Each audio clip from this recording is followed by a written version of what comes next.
A lot of students and parents have some concerns or worries or just a lot of questions about the ways that the AP curriculum has changed, especially in terms of the AP World curriculum. And they've divided it up into ancient and modern, and most students are taking modern. I think the ancient curriculum is pretty underserved by a lot of schools right now. And that makes a lot of sense based on what they're focusing on, and based on its applicability to people's lives in general.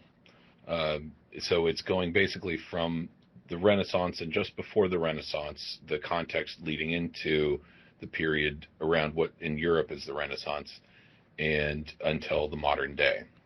There's still the classic short answer questions and long essay questions and the document-based questions, which those topics will now be focused more closely on the world components, the world aspects of it, rather than requiring more specificity. It requires more specificity in terms of individual areas knowledge, especially in China, India, and what they call Dar al-Islam, or the Middle East.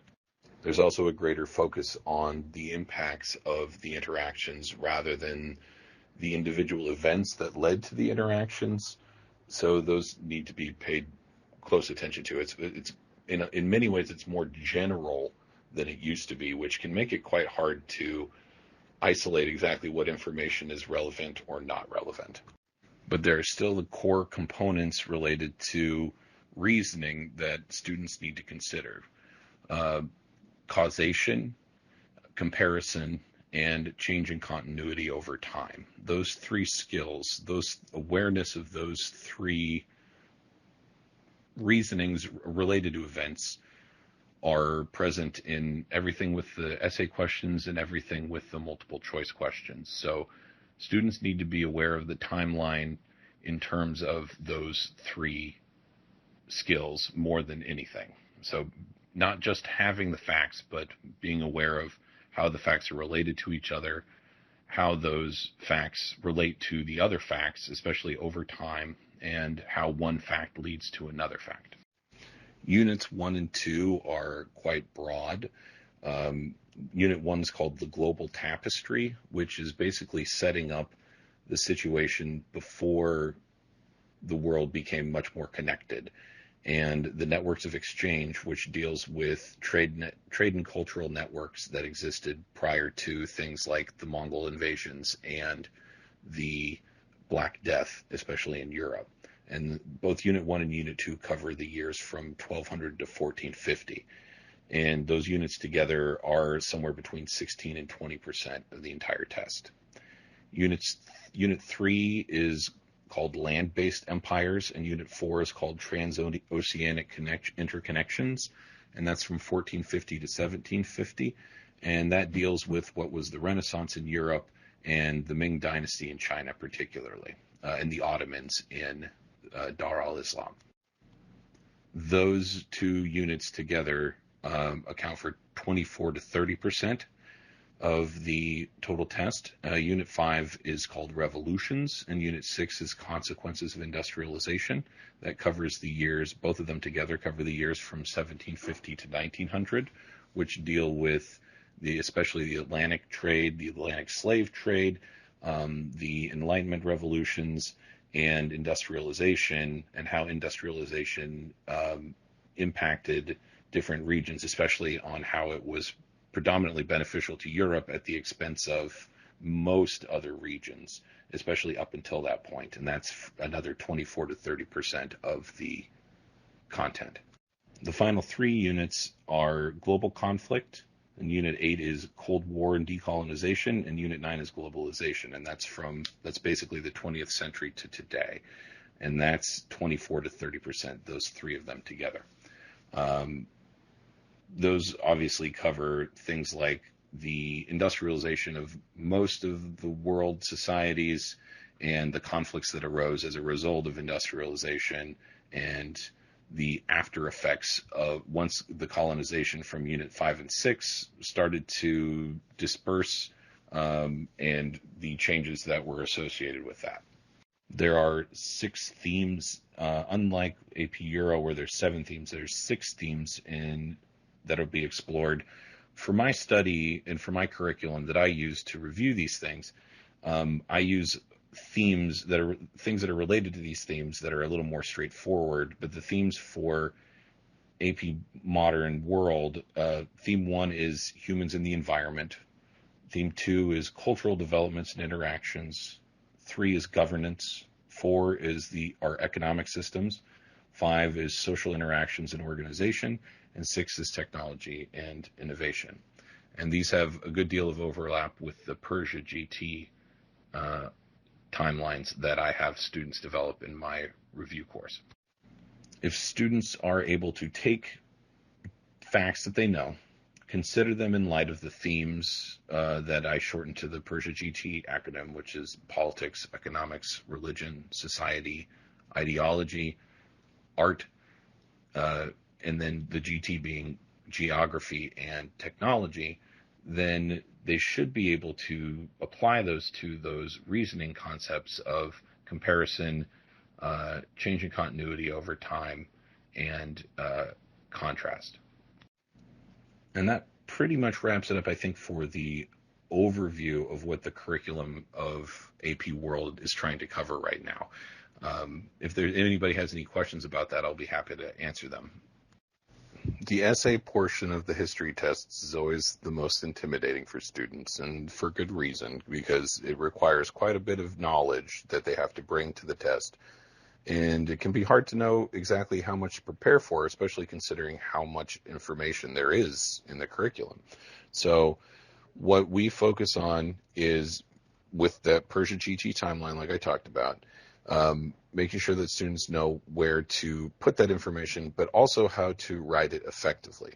And almost no matter what part of their school history they're in, whether they're sophomore, junior, senior, or even earlier than that, most students have difficulty with composition. A lot of schools don't have a great writing program where students can confidently create just basically paragraphs and effective sentences that make the argument that they want it to make.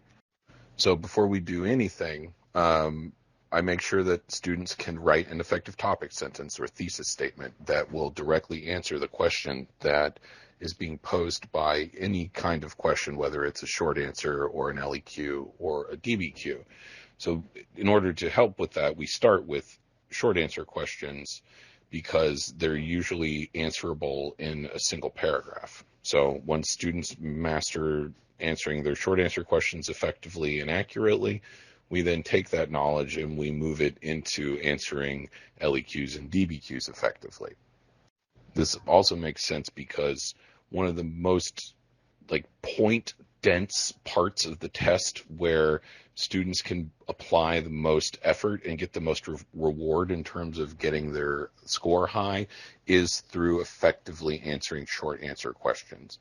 If students nail their short answer questions and get all the points from the short answer questions, then that gives them because there's a lot of points there. So if students do that and then they do well, but it gives them more leeway on the multiple choice part, and they don't have to get a perfect score on the LEQ and the DBQ in order to get a 5. But if a student does poorly in the short answer questions, then that means they have to make big differences in the 2 other long essay questions as well as in the multiple choice. So my strategy always is, perfect your short answer questions, then do your best to perfect the essays, and then any weaknesses you might have on multiple choice can be made up for dramatically. Similarly, if you can do really, really well at the multiple choice and then nail your SAQs, that can make weaknesses in the long essay questions less important. But you basically want to be strong in 2 to make up for weaknesses in 1. I mean, of course, ideally, you want to do well on all 3 of them, but I find short answer questions to be the most effective way to protect yourself from weaknesses that you may not even be aware of in other areas.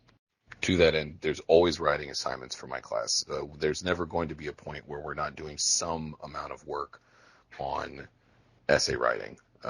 we'll start with making sure that any students that I'm working with can do effective topic sentences and effective paragraphs and work forward from there.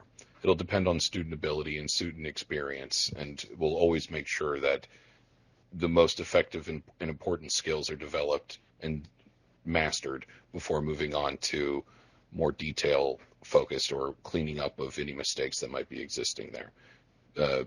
Fundamental skills will always be checked before we start gilding the lily, as they say. And I also forgot to mention that in terms of the grading on the LEQ and the DBQ, I make sure that students have a clear understanding of what all the points are that they can get on each essay, and that they know exactly what they need to do to get each essay. We work on each essay together, and if there's other students, if it's multiple students in a class, then we work and we do feedback for each other's essays so that the students can work on grading the other students' essays so that they themselves can then kind of self-grade on their own, and that really helps them develop a better sense of when their essays are successful and when they're not successful. In addition, students will use the Persia GT to help them organize their thoughts and put their various content into the right place. So for LEQ, they can think about a topic in terms of those like comparison and contrast and changing continuity over time and causation, and they can apply that to their Persia GT topics, and they can build paragraphs around those Persia GT concepts, which makes it much easier to construct an essay with an effective argument and get all the points that they need on the rubric. Given how many different vectors of information there are involved with the world history curriculum, the content, the reasoning, the themes, it can be really hard to process what exactly you're supposed to be doing, exactly how much information you have, how much information you need. So the way I found that the Persia GT timeline and focusing on different narratives for this can help create understanding among these various different things. So when students make a timeline for me, they make a timeline related to politics, economics, religion, society, ideology, art, and geography, and technology. And by doing that, students are able to cover all of the things that they need to cover and be able to think about it in a meaningful way. And then being able to organize this content according to chronological order as well as in its relationship to other things, they can then apply that to the essay writing and for how they're thinking about what they know and what they're missing. So if there's something missing, like maybe you're missing some economic details from Unit 7, for example, you can know like, oh, well, what was going on in the economy at this time? And that helps students also identify where areas of their information might be lacking. Another interesting point here is that in the most recent fall 2019 PDF of the curriculum, they added a page that is, they call it spiraling themes, and it shows how the different themes that they talk about that I mentioned earlier relate across the different units. And the spiraling themes page bears a very close resemblance to the Persia GT kind of organization of it to help give a guideline for teachers and students. So the Persia GT is actually backed up by changes that they've made in the curriculum as well. There is always homework and there's always practice tests, though given the relative small supply of practice tests that are official practice tests that are available, I save those to the end to make sure that students are at maximum skill level before we do the practice tests. So before we do any practice tests, we're going to make sure that students have covered a review of the material that they've gone over. It's especially necessary since what I've run into in the past is that students don't remember a lot of what they did in their first semester. So we ought to make sure that they're all caught up to date on content that they've already covered in their classes. And so we want to make sure we cover the whole timeline, get a timeline going, have done some practice and get their essays to where they want to be and where they should be, and then we do practice tests. For homework, there is the building of the Persia GT timeline and adding images and content to that and putting it in a meaningful order. So that's kind of unit by unit, week to week. Thanks, everyone. Hope you have a great day. Take care. I look forward to working with all of you.